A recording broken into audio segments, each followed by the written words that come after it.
ان آیات مبارکہ میں اللہ رب العالمین نے سزا بیان فرمائی ہے کبیرہ گناہوں کا ارتکاب کرنے والوں کی۔ اگر وہ بغیر توبہ کیے اس دنیا سے جاتے ہیں اور ان کبیرہ گناہوں میں شرک کا ذکر کیا، ان کبیرہ گناہوں میں کسی کو بے گناہ قتل کرنا،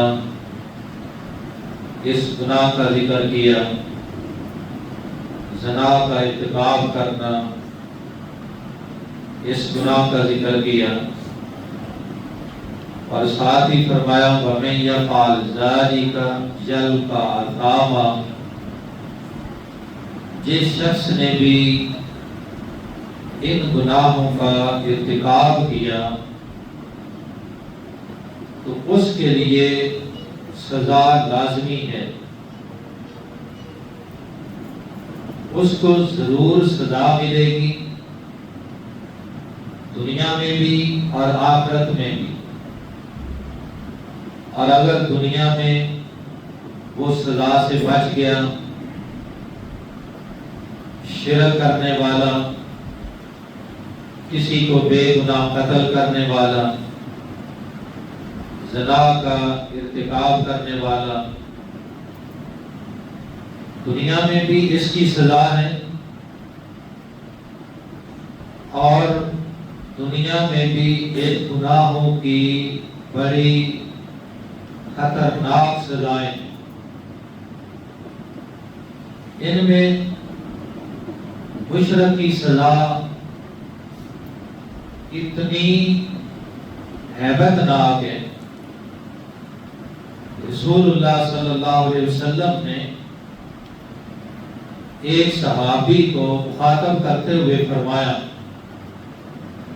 لا تشرک باللہ، کہ کبھی اللہ کے ساتھ شرک نہ کر، ان قتلتا، اگرچہ تمہیں قتل کر دیا جائے، اور حرقتا، یا تمہیں زندہ جلا دیا جائے، اور کتے کا، یا تمہارے ٹکڑے بھی کر دیے جائے،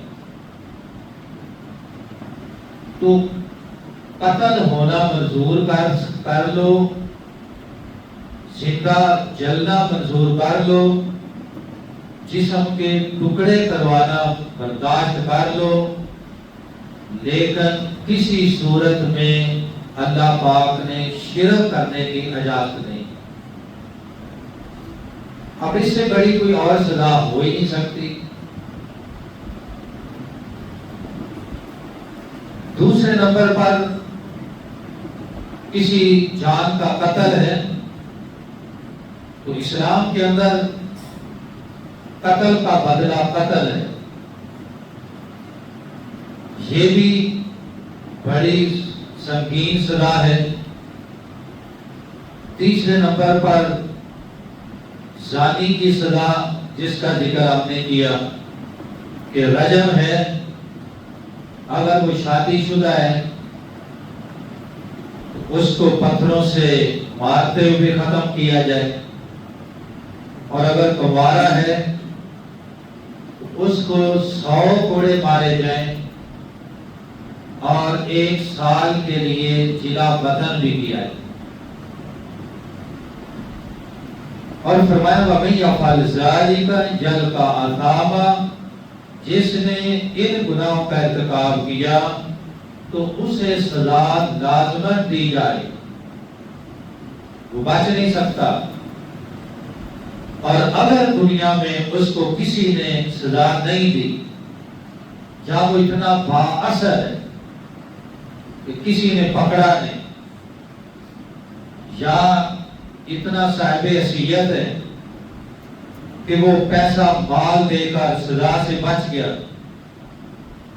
تو پھر اللہ پاک فرماتے ہیں یضاعف لہ العذاب یوم القیامت قیامت کے دن ایسے مجرموں کو دوہرا عذاب دیا جائے، 2 گنا عذاب۔ یضاف کا مطلب ڈبل عذاب، اور یضاف کا مطلب ایسا عذاب جو کم نہیں ہوگا بلکہ بڑھتا چلا جائے گا، اس کی شدت میں کبھی کمی نہیں ہوگی۔ وَيَخْلُدْ فِيهِ مُهَانًا، اور پھر اس عذاب میں ہمیشہ ذلیل ہو کر رہے گا۔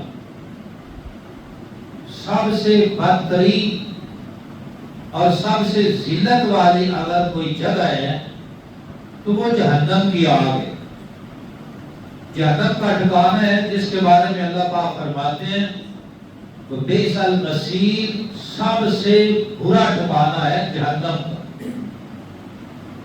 پھر اس عذاب سے دنیا کی کوئی طاقت بچا نہیں سکتی، نہ اس کی کرسی بچائے گی، نہ اس کا عہدہ بچائے گا، نہ اس کی لشکر اس کو بچائے گا، نہ اس کا مال اس کو بچائے گا۔ اب ہر حال میں اس کو اس سزا کو بھگتنا پڑے گا، اور وہ کتنی لمبی ہے۔ اللہ پاک نے فرمایا یخلد فیہ مہانا، ہمیشہ اس عذاب میں ذلیل ہو کر رہے۔ یہ کوئی معمولی بات۔ اب ساتھ ہی اللہ پاک نے ایسے مجرموں کو امید بھی دی ہے کہ اگر تم شرک کر بیٹھے ہو، اگر تم کسی کو قتل کر بیٹھے ہو، اگر تم زنا کا ارتکاب کر بیٹھے ہو، کوئی بچے بیٹھ جو ایک طرح،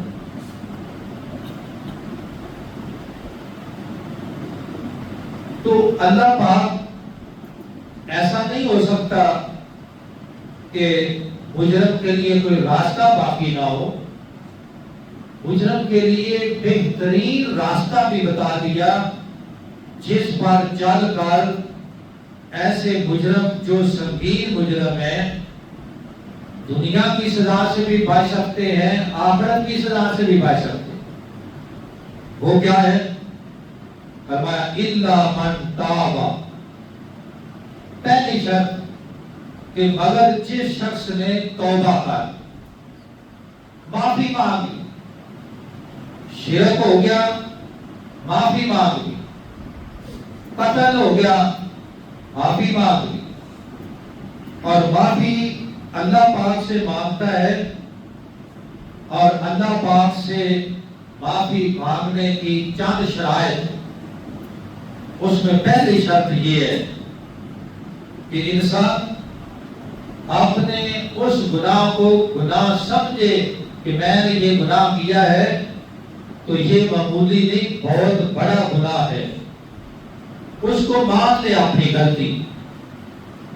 جو لوگ اپنی غلطی نہیں مانتے، کہتے ہیں میں نے جو کیا ہے ٹھیک کی ہے، ایسے لوگوں کو کبھی توبہ کی توفیق نہیں ملتی۔ توبہ کی توفیق اس کو ملتی ہے جو اپنا گناہ مان لے کہ ہاں مجھ سے گناہ ہو۔ نمبر 2، پھر اس گناہ پر شرمندہ ہو جائے، شرمسار ہو جائے۔ نمبر 3، اور شرمسار ہونے کے بعد فوراً اس گناہ سے رک جائے، اور صرف وقتی نہیں بلکہ اللہ پاک سے یہ وعدہ کرے کہ اب ساری زندگی یا اللہ ایک دفعہ معاف کر دے، دوبارہ میں اس گناہ کے قریب نہیں جاؤں۔ نمبر 4، اور اگر اس گناہ کا تعلق کسی انسان کے ساتھ ہے، کسی کا حق کھایا ہے، ظلم کیا ہے، تو پھر اس کا حق اس کو واپس دینا پڑے گا۔ ایسا نہیں ہو سکتا کہ حق تلفی کر کلیئر کی ہوئی ہے اور پھر انسان توبہ بھی مانگتا ہے، ایسا نہیں ہوگا۔ جس پر ظلم کیا ہے اس کو راضی کرنا پڑے گا، اس کا حق اس کو دینا پڑے گا۔ یہ ہے جو توبہ کی چند شرائط. اِلَّا مَن تَابَ، مگر جس نے توبہ مانگ لی، وَآمَنَ، اور توبہ کرنے کے ساتھ ساتھ وہ ایمان لے آیا اللہ پر، ایمان لے آیا اس کے آخری رسول پر، ایمان لے آیا آخرت کے دن پر، قیامت کے دن پر. یہ ایمان ضروری ہے، اس لیے کہ توبہ اگرچہ بہت بڑا عمل ہے، مگر تب تک توبہ قبول نہیں ہو سکتی جب تک اس انسان کا اللہ کی توحید پر، اس کی رسالت پر، اس کے رسول کی رسالت پر، آخرت کے دن پر ایمان نہ ہو. ایمان کے بغیر انسان کا کوئی عمل اللہ کی بارگاہ میں قبول نہیں ہے. ایمان بھی لیا ہے. نمبر 3، وَعَمِلَ عَمَلًا صَالِحًا، اور پھر اس کے ساتھ ساتھ اس نے اس کے بعد جب توبہ نہیں کی، ایمان نہیں لایا، تو گناہ کیا، شیطان کو راضی کیا، کبیرہ گناہ کیے، صغیرہ بھی کی. مگر جب ایمان لے آیا تو اب اللہ پاک فرماتے ہیں ایمان لانے کے بعد وَعَمِلَ عَمَلًا صَالِحًا، پھر اس نے آئندہ زندگی نیک اعمال کیے. اب زندگی اللہ کی فرما برداری میں گزاری، اور اس کی مثال اصحاب رسول رضوان اللہ علیہ اجمعین کی زندگیاں ہیں، جو مسلمان ہونے سے پہلے ہر جرم کا ارتکاب کرتے، شرک بھی کرتے تھے، بتوں کو پوجتے تھے، قبیلوں کی آپس میں لڑائیاں تھیں، قتل بھی کرتے تھے، اور وہ معاشرہ بھی گندا معاشرہ تھا، چوریاں بھی کرتے تھے، زنا بھی کرتے تھے، بدکاری بھی کرتے تھے. مگر جب اللہ نے ان کو ہدایت دی، اسلام کو قبول کر لیا، تو پھر سارے گناہ چھوڑ کر پھر نیک اعمال میں سب سے آگے بڑھ گئے. یہ اسلام قبول کرنے کا بہت بڑا فائدہ ہے. جب کوئی شخص اسلام کو قبول کر لیتا ہے تو اللہ پاک پھر اس کو دنیا کے، آخرت کے سارے فوائد اور ہر قسم کا تحفظ اس انسان کو مل جاتے ہیں. اسلام میں داخل ہونے کے بعد ہماری 3 چیزیں جس کا تحفظ ہر انسان چاہتا ہے، ان میں نمبر 1 انسان کی جان ہے. اسلام ہماری جان کا تحفظ کرتا ہے. نمبر 2 ہمارا مال، اسلام ہمارے مال کا تحفظ کرتا ہے. نمبر 3 ہماری عزت، ہماری آبرو. اسلام میں داخل ہوں گے، اسلام ہماری عزت کا بھی تحفظ کرتا ہے. اتنے بڑے فائدے ہیں اسلام میں داخل ہو کر اسلام کو فالو کرنا، اس کے مطابق چلنا. اتنا عظیم یہ کامیابی کا سودا ہے. ایک آدمی رحمت کائنات جناب محمد رسول اللہ صلی اللہ علیہ وسلم کی خدمت میں حاضر ہوا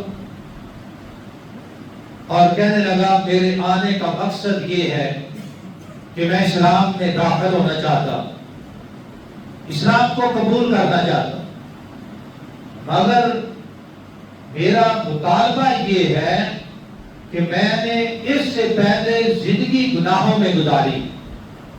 میں نے قتل بھی کیے، میں نے شرک بھی کیے، میں نے زنا بھی کیے، میں نے شراب بھی پی ہے، میں نے چوریاں کی ہے، ڈاکے ڈالے ہیں. کوئی ایسا بڑا گناہ نہیں جو میں نے نہ کیا. اب میرا یہ مطالبہ ہے کہ کیا اسلام میں داخل ہونے کے بعد ان گناہوں کی سزا مجھے ملے گی یا معافی ملے گی؟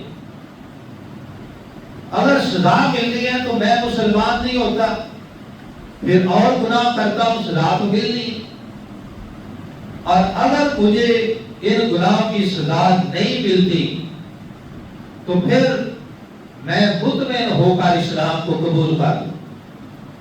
رحمت کائنات جناب محمد رسول اللہ صلی اللہ علیہ وسلم نے فرمایا ان الاسلام یہدم ما کان قبلہ، فرمایا اسلام کی خوبی یہ ہے کہ جب کوئی بندہ اسلام میں داخل ہوتا ہے تو اللہ پاک اس کے زندگی بھر کے گناہوں کو ایک دفعہ ختم کر دے، سارے گناہ معاف۔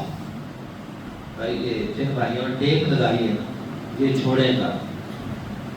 اگر آپ نے ٹیک لگا کر سونا ہے تو پھر آنے کا فائدہ نہیں۔ وہ پیچھے والا بھائی سو رہا ہے، آپ بھائی ناراض نہ ہونا، ٹیک چھوڑ دیں، کیونکہ ایسے وضو بھی ٹوٹ جاتا ہے۔ آپ کا وضو ہی ٹوٹ گیا، کوئی سنا بھی نہیں، تو پھر فائدہ نہیں ہے جہاں پہلے آنے کا۔ میں چاہتا ہوں کہ جو بھائی پہلے آتے ہیں ان کو کچھ حاصل ہو، اور یہ باتیں بعد میں آنے والوں کو تو حاصل نہیں ہوتی جو جماعت کے ساتھ ملتے ہیں۔ تو کوشش کیجیے اگر پین کا غلبہ ہے تو آپ دوبارہ منہ دھو دیں یا وضو کریں۔ تو رحمت عالم صلی اللہ علیہ وسلم نے فرمایا کہ اسلام ایک دفعہ انسان کے سارے گناہوں کو مٹا دیتا ہے، کتنے بڑے گناہ کیا اور آپ حیران رہ جائیں۔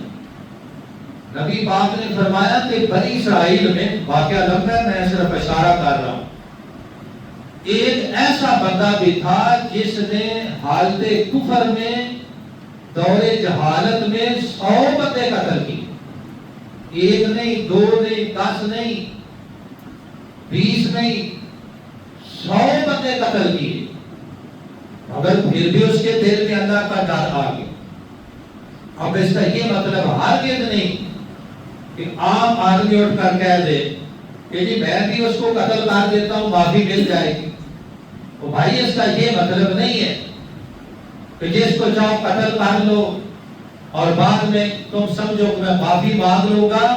یہ معافی ہر ایک کو نہیں ملتی، اور جو معافی کا پہلے سوچ کر قتل کرتا ہے ایسے بندے کو تو بالکل نہیں ملتی۔ اس نے جہالت میں یہ گناہ کی، مگر جب اس کو پتا چلا کہ اللہ تعالیٰ اب بھی مجھے معاف کرتا ہے تو پھر اس نے پکی توبہ کی اور اس بستی کو بھی چھوڑ دیا اور دوسری نیک لوگوں کی بستی میں جا رہا تھا، راستے میں موت آ گئی، اللہ نے اس 100 بندے کے 100 قتل معاف کر دی۔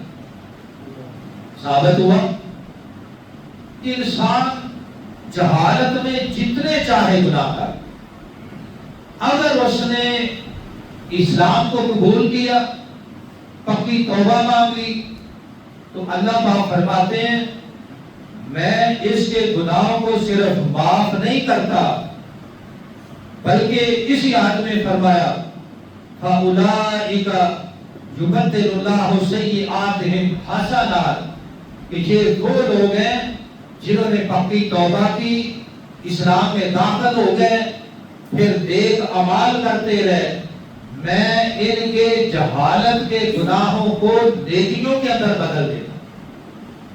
اس سے بڑی بھی کوئی کامیابی ہے کہ وہ اعمال جو سراسر نافرمانی کے اعمال ان کو اللہ نے پلٹ کر نیکیوں کے اندر بدل دیا۔ مفسرین نے اس کے 2 مطلب بیان کیے، فَأُولَٰئِكَ يُبَدِّلُ اللَّهُ سَيِّئَاتِهِمْ حَسَنَاتٍ، کہ جن لوگوں نے پکی توبہ کی، اسلام میں داخل ہو گئے، نیک اعمال کیے، تو اللہ پاک ان کے گناہوں کو نیکیوں میں بدل دے گا۔ کیا مطلب؟ پہلا مطلب یہ بیان کیا کہ پہلے ان کی زندگی گناہوں میں گزری، جب اسلام میں داخل ہوئے تو پھر نیکیوں میں گزری، تو گویا کہ گناہوں کی جگہ نیک اعمال کرنے لگ گئے۔ یہ اس کا پہلا مطلب ہے فَأُولَٰئِكَ يُبَدِّلُ اللَّهُ سَيِّئَاتِهِمْ حَسَنَاتٍ کہ اللہ پاک نے ان کے گناہوں کو نیکیوں میں بدل دیا۔ اس کی ایک مثال، نبی پاک کا ایک صحابی تھا جس کا نام تھا وحشی، جو بھی اس کا جہالت میں نام تھا اسلام میں بھی وہی تھا، وحشی۔ یہ غلام تھا ہندا کا، ابو سفیان رضی اللہ عنہ کی بیوی ہندا، اس کا غلام تھا۔ تو اس کی مالکن نے یہ ڈیوٹی لگائی کہ آگے جنگ بدر ہو چکی تھی اور جنگ احد ہونی ہے، تو اس نے کہا اگر تو نبی پاک کے چچا امیر حمزہ کو شہید کر دے، قتل کر دے، تو میں تمہیں آزاد بھی کروں گی اور تمہیں منہ مانگا انعام دوں گی، سونے کا، ہیرے کا، جواہرات کا، منہ مانگا انعام اور غلامی سے نجات۔ وحشی کافر تھا، جاہل تھا، غلام تھا۔ اس نے کہا مجھے اور کیا چاہیے؟ اپنا ایک بھالا نما ایک اس کے پاس آلہ تھا، ٹوکے کی طرح، اس کو تیز کیا، زہر لگایا، جنگ احد میں چلا گیا، چھپ کر بیٹھ گیا۔ جنگ تو اس نے لڑنی نہیں تھی، چھپ کر بیٹھ گیا، گھات لگا کر بیٹھا ہوا تھا کہ اس نے دیکھا سیدنا امیر حمزہ رضی اللہ تعالیٰ عنہ اب اس کے قریب ہے، لڑ رہے ہیں، کافروں کی گردنیں کاٹ رہے ہیں۔ اس نے دور سے وہ ٹوکا، بڑا نشانے باز تھا، گھما کر ایسا پھینکا کہ وہ ٹوکا امیر حمزہ کی پسلیوں پہ لگا، پسلیاں پھٹ گئیں، پیٹ پھٹ گیا، انتڑیاں باہر آ گئیں، امیر حمزہ رضی اللہ تعالیٰ عنہ شہید ہو۔ بعد میں کافروں نے ان کی لاش کو پھر بگاڑا، مسلا کیا، ناک کاٹ دیا، کان بھی کاٹے، سینہ بھی چاک کیا، دل نکالا، بازو کاٹ دیے، جسم لاش کو خراب کیا۔ اب یہ وحشی آزاد ہو گیا، انعام بھی مل گیا، خوش ہو گیا کہ میں نے جو کارنامہ کیا ہے مجھے اس کا بدلہ ملا۔ مگر وقت گزرنے کے ساتھ ساتھ اب جب مکہ فتح ہوا تو مکہ فتح ہونے کے بعد یہ جس علاقے میں جاتا وہ علاقہ مسلمانوں کے ہاتھ آ جاتا، فتح ہو جاتا۔ اس کو اپنی جان کے لالے پڑے ہوئے تھے۔ نبی پاک نے اعلان کیا تھا 8 یا 9 بندوں کا نام لے کر تھا، ان میں وحشی بھی تھا کہ یہ جہاں مل جائیں ان کا ساتھ قلم کرنا ہے، ان کے لیے کوئی باقی نہیں۔ اس میں وحشی تھا، بہت بھاگا۔ آخر اس کو کسی نے مشورہ دیا کہ بھاگنے سے جان نہیں بچے گی، بہتر یہ ہے کہ خود نبی پاک کے پاس چلے جاؤ، کلمہ پڑھ دو، اسلام میں داخل ہو جاؤ، تمہاری جان بچ جائے گی۔ اس نے اس مشورے کو سمجھ لیا، چھپتا چھپاتا مدینے پہنچا، رات کے اندھیرے میں مسجد نبی میں پہنچا۔ پتا تھا کسی نے پہچان لیا تو گردن کٹ جائے گی، اور پھر نقاب کی حالت میں نبی پاک کے سامنے صحابہ کرام بھی بیٹھے۔ تو نبی پاک نے پوچھا تم کون ہو؟ کہنے لگا میں اسلام قبول کرنا چاہتا ہوں۔ آپ نے کہا پہلے اپنا تعارف تو کرواؤ، کون ہو تم؟ کہنے لگا جی میں وحشی ہوں۔ آپ نے فرمایا کہ تم نے ہمارے چچا کو شہید کیا؟ کہنے لگا جی میں نے کیا۔ اس وقت میں کافر تھا، جاہل تھا، مجھے سمجھ نہیں، اب میں اسلام قبول کرنا چاہتا ہوں۔ میرے کافی ہے، نبی پاک نے وحشی کا اسلام قبول کر چاہتے تو ابھی اس نے اسلام قبول نہیں کیا، اس کی گردن اتروا سکتے تھے، حکم بھی یہ تھا اگر آپ کی مجلس سے پہلے قتل ہو جاتا تو اس کا خون جائز تھا، مگر آپ کی مجلس میں آ گیا، نبی پاک نے معاف کیا، اسلام کو قبول کر لیا، مگر آپ نے فرمایا کہ آپ تو مسلمان ہو چکے ہو، مگر ایک بات ہے کہ مجلس میں سامنے نہیں دائیں یا بائیں بیٹھنا ہے، کیونکہ تمہیں دیکھ کر مجھے اپنا چچا یاد آیا، ایک سائڈ پہ بیٹھ، معافی دے دی، اور ویسے کہتے ہیں کہ مجھے اس جرم کا اتنا صدمہ کہ میں یہ گناہ بھولا نہیں، مجھے یقین تھا کہ مجھے معافی مل گئی ہے، دنیا کی بھی مل گئی ہے، آخرت کی بھی، لیکن میں چاہتا تھا کہ میں اس کے بدلے میں کوئی ایسا عمل کر لوں جس سے میرا رب مجھ سے راضی ہو جائے۔ اگر میں نے اسلام کا ایک عظیم سپہ سالار شہید کیا ہے تو اب اسلام میں آ کر کسی کافر کے بڑے سپہ سالار کو، کسی بڑے کافروں کے کمانڈر کو مار دوں تاکہ میرے گناہ کا ازالہ ہو جائے۔ موقع نہیں ملا، نبی پاک دنیا سے چلے گئے، پھر جناب ابو بکر صدیق رضی اللہ تعالیٰ عنہ کی خلافت آئی، اور ابو بکر صدیق رضی اللہ تعالیٰ عنہ کے دور حکومت میں جنگ ہوئی مسیلمہ قذاب کے ساتھ، اس کو جنگ جمامہ کہتے ہیں۔ یہ مسیلمہ قذاب اس نے نبوت کا دعویٰ کیا، حضرت ابو بکر صدیق نے اس کے ساتھ جنگ کے لیے لشکر نکالا، ویسی اس لشکر میں شامل ہو، اور یہ ارادہ کیا کہ میں امیر حمزہ کی شہادت کے بدلے میں مسیلمہ قذاب کو قتل کروں۔ وہی اپنا ٹوکا لیا، اور وہ ٹوکا لے کر جنگ میں شامل ہوا، مگر ایک سائڈ پہ یا کسی خاص مقام پہ چھپ کر بیٹھ گیا، گھات لگا کر۔ جب مسیلمہ قذاب رینج میں آیا تو وہی اپنا ٹوکا گھما کر اسی طرح مارا جیسے امیر حمزہ کو مارا، اور مسیلمہ قذاب کو وہ ٹوکا پسلیوں پہ لگا، پسلیاں کٹ گئی، پیٹ پھٹ گیا، مسیلمہ قذاب جہنم واصل ہو گیا۔ ویسے کہتے ہیں کہ مجھے اس کے بعد دلی اطمینان ہو گیا کہ اب میرا رب میرے اس گناہ کا کفارہ ضرور قبول کر لے۔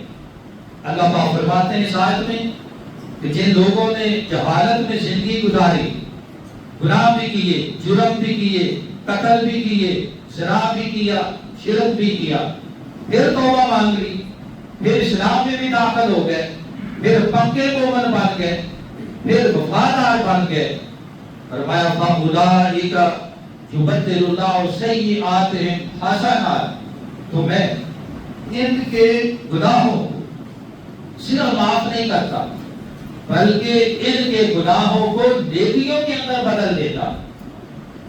وہ ان کی طاقت، وہ ان کی مہارت، وہ ان کی جستجو جو دور جہالت میں گناہوں کے لیے تھی، اب اسلام کے لیے وہ سارے کام کریں گے، پہلا مطلب۔ اور دوسرا مطلب یہ ہے کہ اللہ پاک واقعتاً ان کے کیے ہوئے گناہوں کو نیکیوں کے اندر بدل دے گا قیامت کے دن، اور پھر ان کے نامہ اعمال کے اندر کوئی گناہ نہیں لکھا ہوگا۔ میرے محترم بھائیوں، آج کے جمعہ کا خلاصہ یہ ہے کہ اگر ہم نے زندگی کا ایک بڑا حصہ، لمبا عرصہ گناہوں میں گزارا ہے، اور ابھی ہمارے پاس مہلت ہے، اور کا تو پتہ نہیں کہ ابھی یہاں سے اٹھ کے گھر بھی جانا ہے کہ نہیں، تو پھر ہمیں کس بات نے روکا ہے توبہ مانگنے سے، اللہ پاک سے معافی مانگنے سے، اعمال کی اصلاح کرنے سے؟ اور ایک بات یاد رکھیں کہ جب انسان توبہ مانگتا ہے خالص نیت کے ساتھ، تو پھر یقیناً اللہ پاک ایک دفعہ اس کو معاف کر دیتا ہے۔ جیسے کوئی کافر اسلام میں داخل ہوتا ہے اور اسلام میں داخل ہونے کی وجہ سے وہ ایسے گناہوں سے معاف ہو جاتا ہے جیسے نبی پاک نے فرمایا کہ آج ہی اس نے دنیا کے اندر جنم لیا ہے، جیسے آج وہ پیدا ہوئے۔ لیکن اگر کوئی مسلمان ہو کر جہالت میں زندگی گزارتے ہیں، مثال کے طور پر اس نے ایک لمبا عرصہ نماز ہی نہیں پڑھی، فرض نماز اس پہ باقی نہیں، مگر اس نے نہیں پڑھی، 10 سال نہیں پڑھی، 20 سال نہیں پڑھی، 25 سال نہیں پڑھی، اللہ نے اس کو توبہ کی توفیق دے دی، وہ ایک دفعہ معافی مانگ لے کہ یا اللہ جو پہلے گزر گیا مجھے معاف کر دے، آئندہ سے میں نماز میں کبھی کوتاہی نہیں کروں، تو اللہ پاک اس کی 10 سال کی، 20 سال کی، 50 سال کی چھوڑی ہوئی ساری نمازوں کو معاف کر دے۔ یہ جو لوگوں نے اور بعض مولویوں نے مسئلہ بنایا ہوا ہے نا قضاء عمری کا، یہ جھوٹا مسئلہ ہے اور لوگوں کو خواہ خواہ پریشان کرتے ہیں کہ جی تم نے 10 سال نمازیں نہیں پڑھی، اچھا اب تم نے ڈبل پڑھنی ہے، زور کے ساتھ ایک اور زور پڑھنی ہے، عصر کے ساتھ ایک عصر پڑھنی ہے، مغرب کے ساتھ ایک اور مغرب پڑھنی ہے، اور پھر تم نے موت تک ایسے ڈبل نماز۔ بھائی یہ پابندی نبی پاک نے نہیں لگائی، کیوں لگاتے ہو لوگوں پر؟ اللہ پاک اتنا قادر مطلق ہے کہ وہ بغیر جرمانے کے، بغیر سزا کے معاف کر رہے ہیں، تم سزا دیتے ہو۔ قضاء عمری اسلام کے اندر نہیں ہے۔ یہ فقہ حنفی والوں نے اپنی طرف سے یہ مسئلہ بنا لیا قضاء عمری کا، کوئی اس کو ڈبل نماز پڑھنے کی ضرورت نہیں، کوئی اس کو پیسے دینے کی ضرورت نہیں، کوئی اس کو جرمانہ دینے کی ضرورت نہیں، ایک دفعہ معافی مانگ لے، آئندہ سے عزم کر لے نماز نہیں چھوڑوں گا، پچھلی ساری اس کی معاف ہو جائے، اور اس کو پھر نماز میں پہلے آنا پڑے گا، سنتوں کی پابندی کرنی پڑے گی، نوافل کی پابندی کرنی پڑے گی، اس لیے کہ یہ ہماری سنتیں، ہمارے نوافل قیامت کے دن فرض بن جائے اور فرضوں کے اندر جو کوتاہی ہے اللہ پاک اس کو پورا کر دے۔ وآخر دعوانا الحمدللہ۔